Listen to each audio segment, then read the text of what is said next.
Bizim ölülərimiz heç nə olur da bunlar üçün, 5 dənə məmur üçün.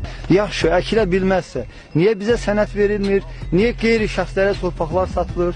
Nə çıxıb orada məmur deyir ki, cənab prezident, mən səni dəstəkləyirəm. Nəyin dəstəkləyirsən? Sən gəlib burada yer satırsan. Axı sənin buranı əkməyə icazən yoxdur deyilən deyir. Gəlib onu soruşan olanda pulumu verirəm.